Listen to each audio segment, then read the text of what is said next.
नमस्कार प्यारे बच्चों। आप सभी को पता होना चाहिए कि इंडियन पोस्ट ऑफिस भारतीय डाक विभाग में ग्रामीण डाक सेवक जीडीएस के पदों पर भर्ती आई हुई है।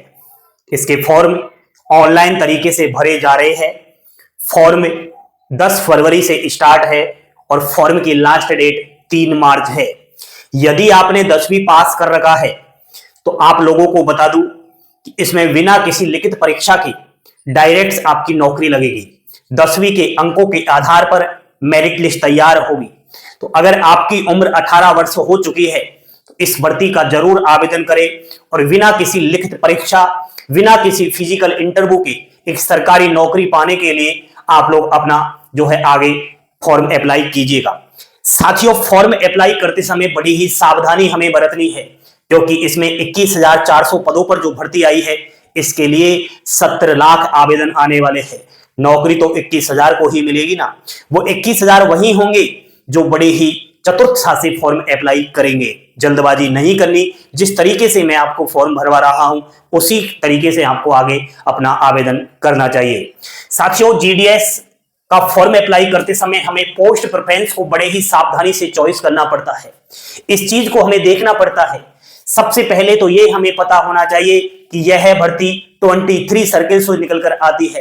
इन 23 सर्किलों की अगर मैं बात करूं तो यहां पर टोटल 21,413 पदों पर भर्ती आई है।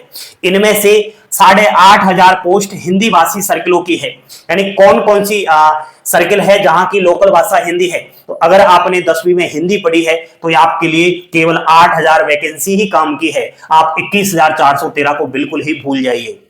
तो यहां पर उत्तर प्रदेश,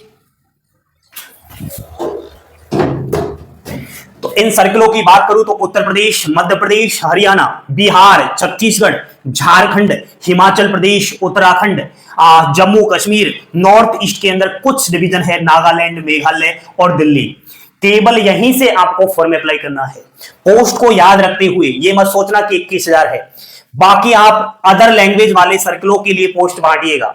माइनस कर लेना 21,413 में से 8,000 कितनी पोस्ट अदर सर्किलों की हो गई। तो Andhra Pradesh, Assam, Gujarat, Karnataka, Kerala, Maharashtra, Orissa, north east, west Bengal, Punjab, Telangana, Tamil Nadu, ये जो सर्किल है ना, यदि आपने हिंदी पढ़ा है तो आप इन सर्किलों से बिल्कुल ही आवेदन नहीं कर सकते, क्योंकि इन सर्किलों की भाषा अलग है। और इस जीडीएस भर्ती का फॉर्म डालते समय हमें लैंग्वेज का बिल्कुल ध्यान रखना है। तो बार बार मेरे पास कॉल आ रहे हैं, मैसेज आ रहे हैं, सर मैं वेस्ट बंगाल से फॉर्म अप्लाई कर दूं क्या, सर उड़ीसा से अप्लाई कर दूं क्या। वो इसलिए आ रहे हैं क्योंकि यहां की कट ऑफ बिल्कुल 50% जाती है और यहां की कट ऑफ 80% जाती है। ये फर्क है साथियों, क्योंकि यहां के बच्चों की इतना परसेंटेज नहीं है और ये हिंदी लैंग्वेज वाले सर्किलों की परसेंटेज ज्यादा है। तो ये है। अब दोस्तों, आपने ये तो देख ही लिया है कि कौन से सर्किल की लैंग्वेज क्या है। अब आपको यह देखना है कि किस सर्किल के अंदर कितनी वैकेंसीज है, ये देखना पड़ेगा। तो मान लिया जाए आपको हिंदी सर्किल की वैकेंसीज देखनी है, तो इस तरीके से जो ये है ना नोटिफिकेशन सर्किल वाइज पोस्ट, ये देख लेना है। इसको मैंने टेलीग्राम चैनल पर डाल दिया, इसको आप खुद से भी डाउनलोड कर सकते हो। लिंक डाल रहा हूं, डायरेक्ट आप इसको चेक करना। चेक भी मान लिया जाए आपने कर दिया, कोई सा भी सर्किल जहां से वैकेंसी ज्यादा है या फिर जो भी आपका मन पसंद है, मान लिया जाए आप उत्तर प्रदेश के रहने वाले हो और उत्तर प्रदेश से ही आप फॉर्म अप्लाई कर रहे हो, तो उत्तर प्रदेश के अंदर विभिन्न सारे डिवीजन है। जैसे कि उत्तर प्रदेश के डिवीजनों की बात करूं तो बहुत सारे हैं। एक ही डिवीजन से आपको फॉर्म अप्लाई करना है। अब इस डिवीजन के अंदर आपको बड़े ही सावधानी से अपना पोस्ट प्रेफरेंस डालना है, क्योंकि डिवीजन के अंदर जो सारी की सारी वैकेंसीज है, इनके ऊपर पोस्ट प्रेफरेंस देते समय क्या कुछ हमें सावधानियां बरतनी है, ध्यान से सुनना। आपने सर्किल चॉइस किया, उसके बाद डिवीजन्स भी आपने चॉइस किया। इस डिवीजन्स के अंदर आपको देखना पड़ेगा एचओ, एसओ, वीओ। अब ये एचओ, एसओ, वीओ होता क्या है वो देखिए साथियों, आपको क्या है सर्किल में आ जाना है और सर्किल के अंदर अब आपको डिसाइड कर लेना है कि किस सर्किल से फॉर्म अप्लाई करना है। मान लिया जाए आपने उत्तर प्रदेश को चॉइस किया, क्योंकि उत्तर प्रदेश से वैकेंसीज भी ज्यादा है। मैं आपको उदाहरण के तौर पर बता रहा हूं। तो उत्तर प्रदेश के अंदर हमें क्लिक करना है और उत्तर प्रदेश में अब हमें क्या करना है, डिवीजन चॉइस करना है। तो डिवीजन चॉइस करने के लिए हमें सिलेक्ट डिवीजन पर क्लिक करना है। मान लिया जाए आगरा को हमें सिलेक्ट किया। अब आगरा के अंदर हमें ऑफिस का नाम चेक कर लेना है।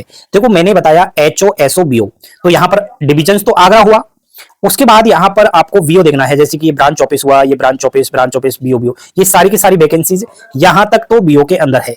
SC ABPM, unreserved BPM, PWD ABPM, OBC BPM, ABPM, UR. उसके अलावा यहाँ पर वीओ के अलावा आपको ये भी देख लेना है, जैसे कि एसओ के अंदर भी वैकेंसी है। देखिए आगरा डिवीजन के अंदर एसओ के अंदर है, अनरिजर्व की एबीपीएम का यहाँ पर पोस्ट है। ठीक है, तो ज्यादातर यहाँ पर बीओ वाइज वैकेंसी है, एसओ की एक वैकेंसी है। तो उसके अलावा हमें और भी किसी भी डिवीजन को देख लेना है। यहाँ पर अयोध्या डिवीजन को देखते तौर पर हमने देखा कि यहाँ के अंदर भी ब्रांच ऑफिस ज्यादा है, तो यहाँ पर हमें अच्छी बात है कि ब्रांच ऑफिस के अंदर हमें वैकेंसी देखने को मिली। इसके अंदर यहाँ पर एक अयोध्या डिवीजन के अंदर वीटी एक ऑफिस का नाम है एसओ। ठीक है, ये प्रधान डाकघर है, यहाँ पर अंडर एबीपीएम का पद है। बाकी एक यहाँ पर बीकापुर भी डिवीजन अयोध्या के अंदर है जो एसओ में आता है, तो ये भी एक है। ठीक है, बाकी एसओ की सारी वैकेंसी यहाँ पर देखने को आपको मिल रही है, देख सकते हो आप लोग एसओ वीओ। ठीक है, ऐसे आपको देख लेना है, बहुत सारी वैकेंसी है, 183 पोस्ट है यहाँ से। ठीक है, तो ऐसे आपको चेक कर लेना है, ऐसे ही आपको पोस्ट प्रेफरेंस भर देना है, क्योंकि पोस्ट प्रेफरेंस के तौर पर आपको इसी अनुसार आपको एसओ वीओ और एचओ चॉइस करना पड़ेगा। ठीक है, समझ गए ना आप लोग? हम अभी विस्तृत में बताने वाले हैं, लेकिन अगर आप पहले बीओ को चॉइस करते हो तो मेरे ख्याल से सिलेक्शन के चांसेस ज्यादा होंगे। उसके बाद एसओ और लास्ट में एचओ को चॉइस करते हो तो मेरे ख्याल से आपके सिलेक्शन के ज्यादा चांस होंगे। यानी कि कम परसेंटेज वाले इस वीडियो को पूरा देखिए। ये आपने चॉइस किया एचओ एसओ वीओ को, उसके बाद पोस्ट आपको देखना है भाई, इसमें है एक तो बीपीएम, दूसरा है एबीपीएम और तीसरा है डाक सेवक। तीनों ही पोस्ट अगर भरना चाहो तो मेरे भाई पहले आप एबीपीएम डाक सेवक को भरो और थर्ड नंबर पर आप जो है आप बीपीएम को भरिएगा, क्योंकि बीपीएम की कट ऑफ ज्यादा ही जाती है। ऐसा कर लोगे ना आप। उसके अलावा कैटेगरी देखनी है आपको, कौन सी कैटेगरी है आपकी, अनरिजर्व है, ओबीसी है, जो भी है वो देखनी है। मान लिया जाए आपकी यूआर कैटेगरी है तो केवल यूआर की वैकेंसी को ही आपको पोस्ट प्रेफरेंस देना है। यदि आपकी यूआर से अलावा किसी भी कैटेगरी है तो पहले तो आपको अपनी कैटेगरी का पोस्ट प्रेफरेंस देना है, जैसे मैंने बताया इस अनुसार। उसके अलावा अनरिजर्व की सारी भर देनी है। यानी कि इस डिवीजन के अंदर मान लिया जाए 60 पोस्ट है और आपको अदर कैटेगरी के हो तो 60 की 60 भरना, गलती मत करना। बहुत सारे बच्चे क्या कर रहे हैं कि हमारी एसटी कैटेगरी है तो एसटी की मात्र 10 वैकेंसी है, 10 पर ही पोस्ट प्रेफरेंस डाल रहे हैं, सिलेक्शन नहीं होगा, 60 की 60 डालनी है। उसके अलावा जेंडर भी आपको देखना है। ये सब कुछ जब फॉर्म भरोगे ना आप तो पोस्ट प्रेफरेंस दोगे तो उस समय आ जाएगा। ठीक है, तो आपको जेंडर देखना है, मेल फीमेल। भाई ऐसा है कि जो डिविजन्स आपने पसंद किया उस डिविजन्स में 60 पोस्ट है, 60 में से 40 पोस्ट तो फीमेल की है और 20 पोस्ट मान ली जाए मेल की है, और आप हो मेल और इस डिवीजन से भरे तो आपका सिलेक्शन कैसे होगा? वैसे भी इसमें फीमेल को प्राथमिकता है और फीमेल की वैकेंसीज भी ज्यादा है, तो वो सब कुछ आपको देखना है, मेहनत करना है। भाई एग्जाम्स में भी तो मेहनत करते हो आप लोग, तो क्यों ना पहले फॉर्म अप्लाई करते समय मेहनत कर लो ना। अब कसम खा के बताइए, जिस दिन से मैंने फॉर्म अप्लाई करवाया भरना चालू हुआ उसी दिन वीडियो बनाया था कि इस अनुसार फॉर्म भरना। आपने एक पेन लिया क्या, एक कोरा कागज लिया क्या, लिखा है क्या आपने? इस अनुसार लिखा है तो मुझे व्हाट्सएप पर जरूर भेजना, और नहीं लिखा तो फिर मत कहना कि मेरिट लिस्ट में नंबर नहीं आया। जिस अनुसार मैं आपको बता रहा हूं, मेहनत लगेगी, अभी भी कह रहा हूं, और बिना मेहनत के तो आप भूल जाओ कि नौकरी लगो। एग्जाम्स के लिए भी तो माथापच्ची करोगे, क्यों ना बिना एग्जाम्स फॉर्म अप्लाई करते समय मेहनत कर लो। ऑल पोस्ट बननी है सारी की सारी। अब सुनो, इसमें 3 वर्गीकरण होता है डाकघरों का। पहला होता है एचओ, जिसे हम प्रधान डाकघर कहते हैं, हेड ऑफिस जिसे कहते हैं। दूसरा होता है एसओ, जिसे एसपीओ भी कह सकते हो, इसे उप डाकघर भी कहते हैं। और थर्ड नंबर का होता है बीओ, जिसे शाखा डाकघर कहते हैं, ब्रांच ऑफिस कहते हैं। यानी ये तो है हमारा दादाजी, ये कौन है? हमारा दादाजी है, और ये कौन है? हमारा पिताजी, और ये है हम। तो अब आप समझ चुके होंगे। इस अनुसार परिवार से समझते हैं, दादा, पिता और मैं। दादाजी की बात करूं हेड ऑफिस की, तो ये हेड पोस्ट ऑफिस जो है, पहली बात तो शहरी क्षेत्रों में ही होते हैं। सुन रहे हो ना, डिस्ट्रिक्ट लेवल पर शहरी क्षेत्रों में ही होते हैं, और इनका काम controlling authority of all SO area, जितने भी इनके अंदर एसओ आते हैं यानी कि उप डाकघर आते हैं, उनका कार्य इनके ऊपर रहता है। और 50 एसओ तो इसमें शामिल होते हैं। सारे एसओ का लेखा जोखा एचओ के पास रहता है, यानी पिताजी के बारे में सब कुछ दादाजी को पता होता है। अब बात करूं एसओ की, तो एसओ हमेशा मैंने देखा है कि छोटे छोटे शहरों में होता है, तहसील लेवल पर होता है, तो ज्यादातर डिलीवर का सारा काम एसओ के पास होता है, चाहे वो स्पीड पोस्ट का हो या फिर पार्सल का हो। एरिया पिन कोड के अनुसार काम करता है और सारी जिम्मेदारी पोस्टमैन की यहां पर रहती है।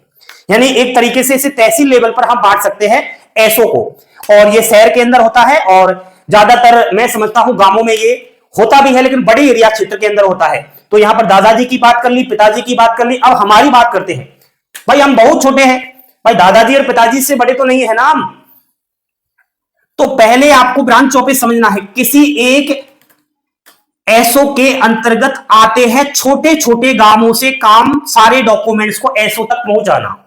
ये गांवों में होते हैं, जितने भी एरियाज होते हैं गांवों में, छोटे छोटे गांव, उनका सारा लेखा जोखा इनके पास होता है। और ये क्या पहुंचाते हैं? उप डाकघर यानी कि पिताजी को, यानी आप हो, आप अपने पिताजी को दोगे सारा लेखा जोखा, पिताजी फिर दादाजी को दोगा। ऐसे ये सारा काम होता है। बाकी आपने रीजनिंग तो पढ़ाई होगा, कंपटीशन एग्जाम्स की तैयारी कर रहे होंगे तो रीजनिंग्स के अंदर कुछ इस तरीके का टॉपिक आता होगा। तो जिस तरीके से मैंने आपको समझाया कि हेड ऑफिस, जो प्रधान डाकघर होता है, उसके अंदर सारे के सारे एसओ आते हैं। समझ गए ना? जो एसओ होता है उसके अंदर सारे के सारे ब्रांच ऑफिस आते हैं, और वीओ एक अलग से काम करता है, और सब वीओ डाटा देते हैं एसओ को। इस तरीके से आप समझ चुके होंगे मेरे ख्याल से दोस्तों। अब इन सबका बाप भी है, जैसे गांवों के अंदर सरपंच प्रधान भी होता है ना, ऐसे यहां पर भी होता है। जैसे कि जेपीओ बड़े बड़े शहरों में होता है, बड़ा कवरेज होता है, इनके अंदर बहुत एचओ आते हैं। टीएमओ आपका transit mail office, NSS national sorted hub, तो ये होते हैं। तो इतना आप ज्यादा ना जाइए, आप तो एचओ, एसओ और वीओ इस अनुसार आपको देखना पड़ेगा। आप समझे या नहीं समझे? यदि आप बीओ को पहले भरते हो तो सिलेक्शन के चांसेस बढ़ते हैं, क्योंकि ये गांव में काम करता है, और ज्यादातर अभ्यर्थियों की सोच होती है कि मैं गांव में काम नहीं करना चाहता। महिलाएं तो बीओ भरती नहीं है, महिलाएं तो या तो एसओ या एचओ भरती, क्योंकि शहरों में उनका जब जॉब लोकेशन होता है तो वही होता है। तो ऐसे आप फॉर्म भरो, और बाद में मत कहना कि सर मेरा नंबर तो आ गया लेकिन मैं कैसे जाऊं, वहां तो ग्रामीण क्षेत्र है, बैकवर्ड एरिया है। तो वो पहले ही समझ लो आप।